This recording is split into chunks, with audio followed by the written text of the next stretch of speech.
Hello everyone, I'm Brandon Green and I'm a personal trainer who's been specializing in biomechanics for the last 15 years. Today I'm excited to share my favorite 4-exercise mechanical drop set to help you get better results in your biceps. Let's jump in. 4 exercises in a mechanical drop set form doing a giant set. So we're going to continue the entire set non-stop. The way it's set up as a mechanical drop set is you won't need to change the weight. Traditional drop sets you have to change the weight as you're going. For example, if you're doing bicep curls, the same exercise you might go from 30 pounds to 20 pounds to 10 pounds. A mechanical drop set modifies the mechanics, so we'll be changing the moment arm, the torque, and try to accommodate for different styles of contractions and fatigue to continue the set in one seamless bout. So the first bicep exercise is a relatively unorthodox and biomechanically thought through exercise. What we're going to do is we're going to train the biceps at the shoulder joint rather than the elbow to start. So what we're going to do is have our palms up, we're going to do straight arm, and we're going to do a front raise kind of like so. The biceps actually cross the anterior aspect of the shoulder, which means that the biceps actually can assist with shoulder flexion to some degree.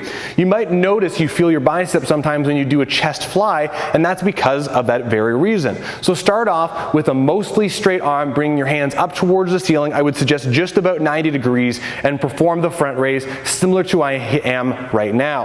One thing I would suggest is make sure that you completely stop at the top of the exercise to get a nice little break before you change direction. Tempo is key. I'd recommend about 3 seconds up and then about 3 seconds down. The second exercise is my favorite. We start manipulating the biomechanics just a little bit to get more out of this exercise. What we're going to do is we're going to switch to a concentric bicep curl, but an eccentric lengthened position of the biceps. So we're going to go like this. We're going to perform elbow flexion, contract the biceps. We're going to reach all the way out, and then we're going to come down nice and slow like so. Back to the eccentric lengthening. So bicep curl, reach all the way out, flex the biceps, control down eccentrically.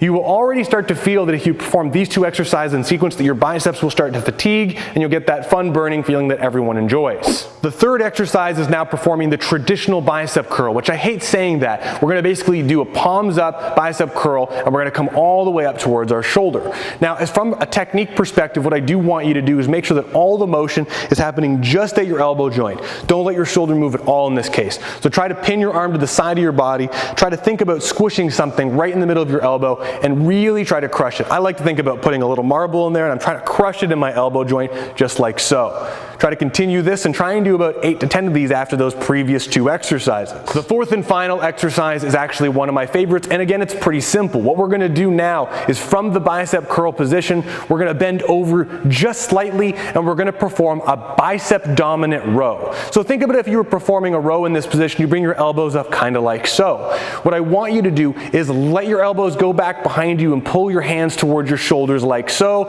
and then come back down. This may traditionally be called the drag curl, but I like to think of it as a bicep dominant row because I'm slightly bent over and I'm thinking a little bit more about rowing and getting my upper back involved slightly. Yes, the upper back is involved slightly, but this is to help assist and allow elbow flexion to continue with a decreased moment arm so that we can actually get a little bit more contraction in that bicep to help finish off this entire set. All right, everyone, so there you have it. Go slow and controlled. I'd recommend going a little bit lighter and trying to do 8 to 10 of each exercise.